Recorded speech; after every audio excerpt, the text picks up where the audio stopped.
Today, central banks press a button and trillions of dollars appear on digital screens. They call it quantitative easing. But who played this game first? The answer will surprise you. It all started 1,000 years ago in China, with a seal stamped on a piece of paper made from tree bark. Money doesn't speak, history speaks. And history tells us this. Every inflation crisis we experience today, every money printing frenzy, every collapse of trust, all of them have already been played out in the Tang and Song dynasties. Welcome. This story isn't just about China's historical achievement. It's a masterclass in decoding the DNA of today's financial systems. In the 7th century, China faced a problem Europe couldn't even imagine. Cities of millions, vast trade networks, and a single currency, copper coins. But here's the problem. As the economy grew, copper wasn't enough. Imagine a merchant. He needs to make payment for a large shipment of goods. Tens of thousands of copper coins are required. He'll string them together, load them onto mules, cross mountains and rivers, protect them from bandits. The coins jingle like rattles in the wind. Their weight equals that of a human. The incentive was clear: whoever solved this problem would explode trade, and the merchants in the Sichuan region solved it. They deposited their copper money at local shops and received jiaozi in return, a paper certificate, seals, signatures, decorative patterns, easy to carry, circulated in trade, and could be converted to real coins anytime you wanted. This is how the world's first widely circulated paper money was born. Not by state decree, but by market need. They didn't design a system, they gave birth to it. The merchants had created something, but power doesn't rest in a vacuum. The Song dynasty, one of history's most sophisticated administrations, faced a choice: either shut down this system or take it over. In 1023, they decided nationalization. Private note printing was banned. Official printing offices were established. The world's first state-backed paper money was born. This was no longer just merchant convenience. It was state power. The new banknotes included values standardized by law, expiration dates, usually 3 years, to prevent hoarding, regional restrictions, to stop capital flight, metal backing. At least initially, for a moment, they had created a perfect hybrid: partially backed paper money, state-controlled printing authority, and an economy large enough to sustain it. Money doesn't speak. History speaks. Innovation comes from the private sector. Power passes to the state. This was centuries before Europe's first banknotes. Centuries before the Bank of England. Centuries before the Templars' credit networks. Paper money accelerated the economy, made tax collection easier, financed the army, and because it was cheap to produce, it became an irresistible fiscal shortcut. Here's the dark side of the incentive structure.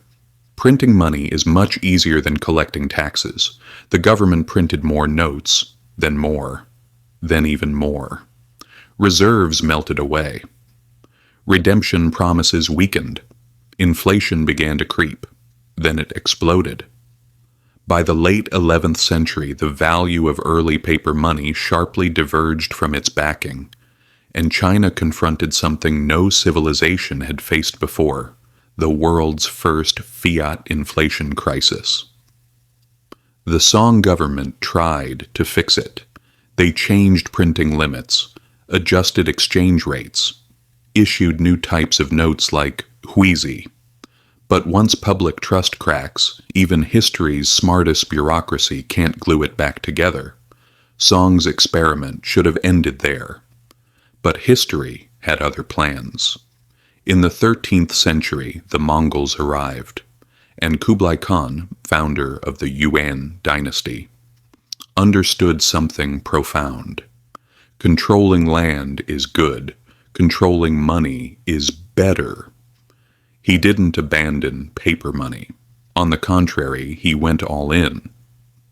By the late 1200s, paper money wasn't just circulating in China. It had become the financial backbone of an intercontinental state, stretching from the Korean peninsula to Persian territories.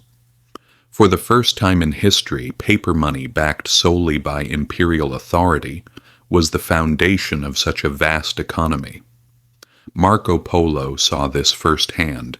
He wrote in astonishment, "The sovereign takes mulberry tree bark, stamps a seal on it, and declares it money. And people accept it as if it were gold." For 13th century Europeans, this was like magic. China had been using it for 200 years. But Kublai faced the same eternal temptation. Printing money is easier than raising revenue. Military campaigns drained the treasury. Administrative costs exploded. And with each crisis, the state did the same thing. Printed more notes. By the mid-13th century, Yuan paper money collapsed under hyperinflation. Prices soared. Notes lost almost all their value. When the Ming dynasty took control, they conducted one of history's most ruthless fiscal audits. They eliminated paper money entirely. China, the birthplace of the world's first fiat currency, abandoned it for centuries. The lesson was too painful. The common belief is this: financial innovation started in Europe. Florentine bankers, the Medici system, the Templars' letters of credit. Yes, the Templars built something extraordinary. You could deposit coins in Paris and withdraw them in Jerusalem. But these weren't money, they were receipts. You couldn't spend them in markets. You couldn't circulate them freely. Paper money used in daily transactions in circulation didn't emerge in Europe until the 1600s, about 600 years after China's first Jiaozi. The West built banking first. China built currency first. And it's not hard to understand why. China had two major advantages Europe didn't: paper and scale. Europe used expensive parchment based on animal hides. China had been producing paper since the 2nd century BCE, and its economy was larger than most medieval kingdoms. When an economy grows faster than metal supply, innovation becomes necessity. When people today worry about inflation, fractional reserves, central banks printing money out of thin air, they imagine these as modern problems. But the reality is much older.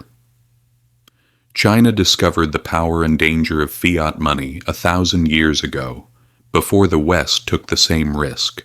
They learned. Trust is money's real backing. Excessive printing destroys trust. The moment people question the promise on a note, the financial system can evaporate. What China faced in the 1100s and 1300s, unstable reserves, political incentives for printing, inflation cycles, is the same scenario countries are playing again today. From quantitative easing to currency crises, the mechanics haven't changed. Technology has changed. Psychology hasn't. China's system started as private merchant innovation. Today, the most radical experiments with money, cryptocurrencies, digital payment ecosystems, shadow credit, are again starting in the private sector, forcing states to respond, regulate, or take over. The cycle continues. Money is a story, and whoever controls the story controls the value. Chinese merchants in Sichuan controlled it first. The Song dynasty took it next. Kublai Khan expanded it beyond what the world had seen, and when trust collapsed, value collapsed with it. Money doesn't speak. History speaks, and history tells us this. Whether it's dollars, euros, yuan, or digital tokens, the system only works as long as people believe it works. Fiat currencies are psychological agreements. and trust is the hardest currency to print. In the end, ancient China didn't just invent paper money. It discovered the laws of financial gravity that govern every modern economy. Innovation creates power. Power creates temptation. Temptation destroys discipline. And when discipline collapses, so does the currency. Money doesn't speak, history speaks. And those who listen to what's spoken shape the future. OLDMONEY